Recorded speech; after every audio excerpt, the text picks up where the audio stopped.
Welcome back to our channel Drizzling Beauty Care. Hair ரொம்ப try and ஃப்ரிஸியாக இருக்குது, ஒரு ஸ்மூத்தாகவே இல்லை, பார்க்க ரொம்ப ரஃப்பாக இருக்கிற மாதிரி இருக்குது, ஒரு ஹேர் க்ரோத்தே இல்லைன்னு ஃபீல் பண்ணுறவங்களா இருந்தால் வீக்லி ஒன்ஸ் இந்த பேக்கை மட்டும் ட்ரை பண்ணுங்கள், செம்மையான ரிசல்ட்ஸ் கிடைக்கும். இது எப்படி ப்ரிப்பேர் பண்ணுறதுன்னு பார்க்குறதுக்கு முன்னாடி சேனலை மறக்காமல் சப்ஸ்கிரைப் பண்ணிக்கோங்க. இதுக்கு ஒரு மூணு இன்க்ரீடியன்ட்ஸ் இருந்தால் போதும். அதில் இருக்கக்கூடிய ஃபர்ஸ்ட் இன்க்ரீடியண்ட்டோட பெனிஃபிட்ஸ் பற்றி உங்களுக்கு சொல்லவே தேவையில்லை. ஆலோவேரா. ஆலோவேரா பார்த்தீங்கன்னா ஹேரை நல்லா ஸ்ட்ரென்தன் பண்ணுறதுக்கும், டேண்ட்ரஃப்லாம் இருந்ததுனால நல்லா ரெடியூஸ் பண்ணுறதுக்கும் அண்ட் ஹேர் நல்லா சாஃப்டாகவும் நல்லா க்ரோ ஆகிறதுக்கு ரொம்பவே ஹெல்ப் பண்ணுது. அண்ட் ஹேருக்கு மட்டும் இல்லாமல் ஈவன் ஸ்கின்னுக்குமே வந்து ஆலோவேரா ரொம்ப நல்லது. பட் இது நம்ம யூஸ் பண்ணும்போது அந்த பல்ப்பை வந்து நல்லா வாஷ் பண்ணிவிட்டு அதுக்கப்புறம் தான் யூஸ் பண்ணணும். டேரெக்டாக அப்படியே கட் பண்ணி நம்ம யூஸ் பண்ணக்கூடாது.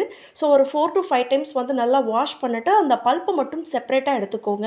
ஸோ இதை நீங்கள் ஃபேஸ்க்கு அப்ளை பண்ணுறீங்கன்னா இதை நல்லா வந்து ஒரு 4 to 5 டைம்ஸ் வாஷ் பண்ணிவிட்டு நம்ம பாதாம் பிசினோட சேர்த்து மிக்ஸ் பண்ணி கூட நீங்கள் ஃபேஸ் அண்ட் நெக்கில் அப்ளை பண்ணலாம். செம்மையான ரிசல்ட்ஸ் கிடைக்கும் அண்ட் ஏஜிங் ப்ராப்ளத்தை நல்லாவே சால்வ் பண்ணும். ஸோ இப்போ இந்த பல்ப்பை மட்டும் நான் செப்பரேட்டாக எடுத்து ஒரு மிக்சர் ஜார் கூட சேர்த்துருக்கேன். அடுத்து வந்து இந்த பல்ப் கூடயே வந்து நம்ம சேர்க்கக்கூடிய முக்கியமான இன்க்ரீடியன்ட்ஸ் என்ன அப்படின்னு பார்த்தீங்கன்னா தயிர் பார்த்தீங்க அப்படின்னா இதில் இருக்கக்கூடிய ஃபேட் கண்டென்ட் வந்து ட்ரை அண்ட் ஃப்ரிஸியாக இருக்குது ஹேர் அப்படின்னா அதை நல்லா ஸ்மூத்தாக்கி கொடுக்கறதுக்கு ரொம்பவே ஹெல்ப் பண்ணுது.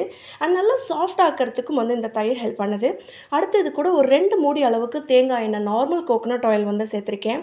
அண்ட் ஸ்ப்ளிட்டின் ப்ராப்ளம் இருக்குது அப்படின்னா நல்லாவே க்யூர் பண்ணும். அண்ட் நல்ல ஸ்கேல்ப் நல்லா மாய்ஸ்சரைசிங்காகவும் வச்சுக்கிறதுக்கு இந்த தேங்காய் எண்ணெய் ஹெல்ப் பண்ணுது. ஸோ இது நல்லா வந்து இந்த மாதிரி நல்லா கிரைண்ட் பண்ணிக்கோங்க.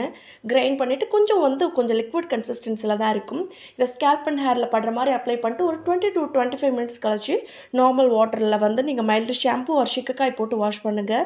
சைனஸ் ப்ராப்ளம் இருக்குன்னா ரொம்ப நேரம் தள்ள வைக்க வேண்டாம், இல்லை யூஸ் பண்ண வேண்டாம். ஏன்னா இதில் சேர்த்துருக்கிற ஆலோவேரா அண்ட் தயிர் ரெண்டுமே பார்த்தீங்கன்னா வந்து நல்லா கோல்டு பிடிக்கிறதுக்கான வாய்ப்புகளை சில பேருக்கு உண்டு பண்ணும்.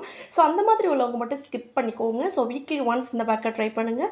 விசிபிளான ரிசல்ட்ஸும் பார்க்க முடியும். ஸோ ஹேர் நல்லா சாஃப்டாகவும் மாறும். ஸோ கண்டிப்பாக ட்ரை பண்ணுங்கள். அண்ட் இந்த வீடியோ பிடிச்சது லைக்